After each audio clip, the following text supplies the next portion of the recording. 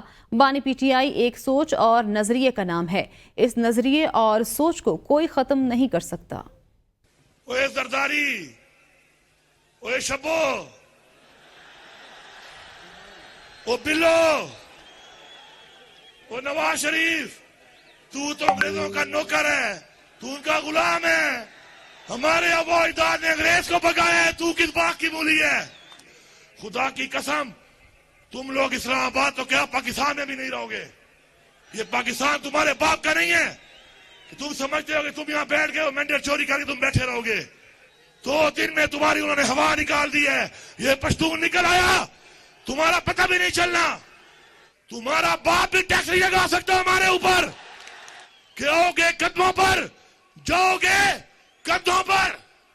اس ملک میں آئین توڑنے والے یہ بات سن لیں کہ وقت آئے گا کہ آئین توڑنے والے کو جو سزائے موت کی سزا اس آئین میں دینے کا کہا گیا ہے اور ہم پھانسی پہ ان کو لٹکائیں گے۔ گورنر خیبر پختونخوا فیصل کریم کنڈی نے وزیر اعلیٰ علی امین گنڈاپور کو مناظرے کا چیلنج دے دیا۔ کہا علی امین اپنی مرضی کا چینل چن لیں اور مناظرہ کر لیں۔ علی امین جیسے ہائی وے پر بھاگتے نظر آئے تھے ویسے ہی بھاگتے نظر آئیں گے۔ علی امین گنڈاپور نے اپنی نوکری پکی کرنی ہے، اگر روز ان کی تصویر شہباز شریف، محسن نقوی کے ساتھ آئے گی تو انہیں جواب دینا پڑے گا۔ وزیر اعلیٰ خیبر پختونخوا دلیل اور دلائل سے بات کریں۔ میڈیا پہ ان کو چیلنج کرتا ہوں کہ کسی بھی جو بھی چینل ان کو پسند ہے پاکستان میں، جو بھی ان کی پارٹی کا چینل ہے، جو بھی ان کو پسند ہے، اس چینل پہ میرے ساتھ آئیں، مناظرہ کریں۔ مضمون یہ خود چنے کون سے مضمون پہ اس نے جو ہے میرے ساتھ پہ مناظرہ کرنا ہے، میں چیلنج کرتا ہوں۔ اور مجھے پورا یقین ہے کہ جیسے وہ ہائی وے پہ دوڑ رہے تھے مناظرے سے بھی دوڑیں گے۔ میں نے ان سے ہمیشہ یہ بات کی ہے کہ آپ نے جو بات کرنی ہے آپ دلیل اور دلائل سے بات کریں، پراپر فورم پہ جائیں اور آپ کا مسئلہ حل ہوگا۔ اور جو وہ باتیں کرتے ہیں ان کی مجبوری ہے، اور مجھے ان کی مجبوری کا احساس ہے کیونکہ نوکری پکی کرنے کے لیے ان کو یہ باتیں کرنی پڑیں گی۔ اگر وہ یہ باتیں نہیں کریں گے اور روزانہ کی تصویریں شہباز شریف کے ساتھ اور محسن نقوی کے ساتھ اور کسی اور وزراء کے ساتھ آئیں گی تو پھر ڈیفینیٹلی ان کی بھی وہاں پہ طلبی ہوتی ہے اور اسے بات چیت ہوتی ہے۔ وزیر اعظم شہباز شریف چین کا 5 روزہ دورہ مکمل کر کے پاکستان پہنچ گئے۔ وزیر اعظم نے کہا کہ زرعی پیداوار میں اضافے کے لیے چین کے تجربات سے استفادہ کریں گے۔ 1000 طلبہ کو تربیت کے لیے چین بھیجا جائے گا۔ پاکستان میں چینی طرز کی یونیورسٹی بنائی جائے گی۔ پاکستانی طلبہ دونوں ملکوں کے درمیان پل کا کردار ادا کریں گے۔ We'll be more than happy to send our delegation to participate in that event. We want to build a campus, but not of this size, but of a smaller size in Pakistan, with all these interventions which we have here. And second course is, which is immediate, we will send batches of students to get technical training over here. And of course, we will bear the cost of boarding and lodging and education here in Shanxi. That's what I have been thinking ever since morning. And with your cooperation and our ambassador in Islamabad and our ambassador in Beijing, I hope we can convert this dream into a reality. وزیر اعظم شہباز شریف اپنا 5 روزہ دورہ چین مکمل کر کے وطن واپس پہنچ گئے۔ وزیر اعظم نے کہا کہ پاکستان اور چین کی دوستی بے مثال ہے۔ پاکستان اور چین کو آئرن برادرز ہونے پر فخر ہے۔ چین میں شاندار اور بے حد نتیجہ خیز دورے کے دوران گرم جوشی سے مہمان نوازی کے لیے چین کے عوام اور حکومت کا تہہ دل سے شکریہ ادا کرتا ہوں۔ ایکس پر اپنے پیغام میں وزیر اعظم شہباز شریف نے کہا 5 روزہ دورہ چین پاکستان اور چین کے تعلقات کی مضبوطی، دونوں ممالک کے درمیان تجارتی تعلقات اور اسٹریٹجک شراکت داری اور سی پیک کے دوسرے مرحلے کے آغاز کے حوالے سے اہم سنگ میل ثابت ہوا۔ انہوں نے کہا کہ حالیہ دورہ چین پاکستان اور چین کے 2 طرفہ تعلقات میں ایک نئی جہت کا اضافہ ہے۔ سی پیک کے دوسرے مرحلے کے تحت چینی کاروباری شخصیات اور سرمایہ کاروں کی پاکستانی کاروباری شخصیات اور سرمایہ کاروں سے ملاقات ہوئی۔ شہباز شریف نے کہا صدر شی جن پنگ کی دور اندیش قیادت میں چین نئی بلندیوں کو چھو رہا ہے اور پاکستان کو پھلنے پھولنے اور ترقی کی راہ پر گامزن کرنے کے لیے ہم اپنی ثابت قدم اتحادی سے بہت سے سبق حاصل کر سکتے ہیں۔ حکومت کے خلاف مشترکہ جدوجہد کے لیے پی ٹی آئی اور جے یو آئی میں قربتیں بڑھنے لگیں۔ تحریک انصاف اور جمعیت علماء اسلام کے درمیان معاملات طے پانے لگے۔ سابق سیاسی حریف اور ایک دوسرے کو ٹف ٹائم دینے والے اب وفاقی اتحادی حکومت کے خلاف متحد ہونے کے انتہائی قریب پہنچ چکے ہیں۔ مشترکہ معاملات پر کمیٹی بنا دی گئی جس کے سربراہ اسد کیسر ہوں گے۔ ذرائع کے مطابق مولانا فضل الرحمان کے تحفظات بانی پی ٹی آئی تک پہنچا دیے گئے ہیں، جس پر بانی پی ٹی آئی نے سربراہ جے یو آئی کے تحفظات دور کرنے کی یقین دہانی کروا دی ہے۔ معاملات طے کرنے کے لیے 3 رکنی کمیٹی تشکیل دینے کا کہہ دیا ہے، جس کی سربراہی اسد کیسر کریں گے۔ کمیٹی متفقہ حکمت عملی طے کرے گی۔ پی ٹی آئی اور جے یو آئی کے درمیان متفقہ حکمت عملی کے لیے احتجاجی تحریک سمیت دیگر نکات پر پہلے اتفاق رائے کیا جائے گا اور معاملات طے پانے کے بعد مولانا فضل الرحمان اور بانی پی ٹی آئی ان نکات پر دستخط کریں گے۔ سوات جلسے سے خطاب کرتے ہوئے اسد کیسر کا کہنا تھا کہ مالاکنڈ ڈویژن اور فاٹا میں کوئی ٹیکس نہیں لگے گا، نہ کوئی لگا سکتا ہے۔ این ایف سی ایوارڈ سے متعلق وعدوں کو پورا کیا جائے۔ ہم عوامی طاقت قانون کی بالادستی کی جدوجہد کر رہے ہیں۔ اگر زبردستی فیصلے مسلط کیے گئے تو ہم کسی بھی صورت ان کو قبول نہیں کریں گے۔ اسد کیسر کا کہنا تھا کہ بدامنی پھیلانے کی کسی صورت اجازت نہیں دیں گے۔ ہمیں کلاشنکوف نہیں، قلم اور امن چاہیے۔ حکمرانوں کو کہنا چاہتا ہوں کہ یہ جو ہماری پوری پختونخوا ہے، ہم عوام پرامن لوگ ہیں، ہم عزت احترام سے بات مانتے ہیں اور بات سمجھتے ہیں، لیکن اگر آپ کا خیال یہ ہے کہ آپ ہمارے زور اور زبردستی دوست سے آپ اپنے فیصلے منظور کروائیں گے تو ہم ایسے فیصلوں کے سامنے سر نہیں جھکائیں گے۔ ہمارا مطالبہ ہے کہ ہم ہر صورت میں امن چاہتے ہیں، جہاں بھی اس قسم کی سرگرمیاں ہو اس کے خلاف ایکشن لو، لیکن آپریشن نامنظور۔ پی ٹی آئی رہنما زرتاج گل نے کہا ہے سیاست میں بات چیت ضروری ہے، ہم بانی پی ٹی آئی کے ساتھ کھڑے ہیں اور کھڑے رہیں گے۔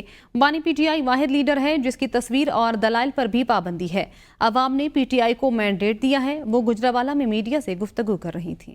میں اس پولیٹیکل کارکن سمجھتی ہوں کہ آپ کو پولیٹیکل لوگوں کے ساتھ اس لیے بیٹھنا چاہیے کہ جب سیاسی لوگ آپس میں بات نہیں کرتے تو پھر کوئی اور بات کرتا ہے۔ واحد پاکستان کا ایک لیڈر جس کی تصویر آنے کے اوپر بھی پابندی ہے، سپریم کورٹ کے اندر ان کے آرگیومنٹس بھی نہیں دکھائے جاتے، یہ بڑی انفارچونیٹ بات ہے۔ مینڈیٹ مان لے اور وہ مینڈیٹ 8 فروری کو عوام ہاسٹائل سچویشن کے باوجود بھی ووٹ کی طاقت کے ذریعے دے چکی ہے۔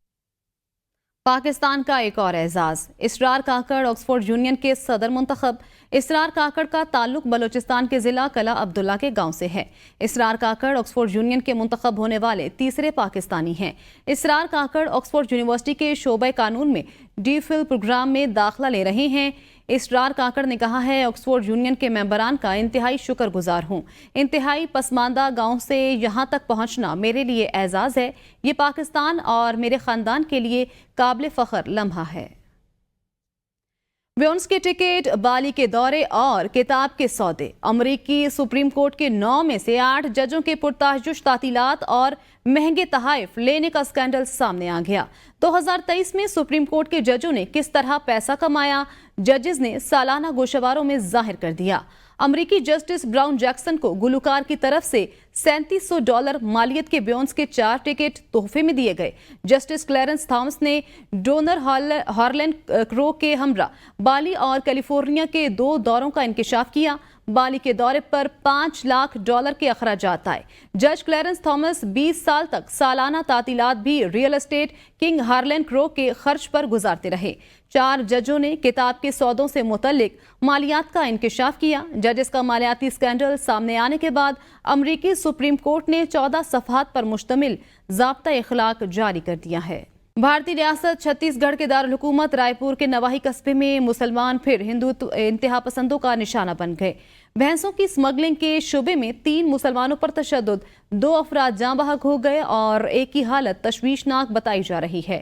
مسلمانوں پر کوئی نہ کوئی الزام لگا کر ہندو بلوائیوں کی طرف سے بلا اشتعال حملے بھارت میں معمول بن چکے ہیں۔ تازہ واقعہ رائے پور کے نواحی علاقہ آرنگ میں پیش آیا۔ ایڈیشنل سپرنٹینڈنٹ نے کہا ہے کہ سہارنپور کے چاند میاں اور گڈو خان ٹرک میں بھینسیں لے جا رہے تھے۔ کچھ افراد نے ان پر تشدد کیا اور انہوں نے اپنے بچاؤ کے لیے دریا میں چھلانگ لگا دی، جس کے باعث چاند میاں اور گڈو خان دم توڑ گئے۔ ایڈیشنل سپرنٹینڈنٹ نے کہا کہ حملے میں زخمی ہونے والے صدام قریشی کے بیان سے ہی یہ واضح ہو پائے گا کہ ان کے ساتھ کیا ہوا تھا۔ نیوز اسٹوڈیو سے فی الوقت اتنا ہی۔ دیکھتے رہیے ABN نیوز، کیونکہ ABN ہے قوم کی سوچ۔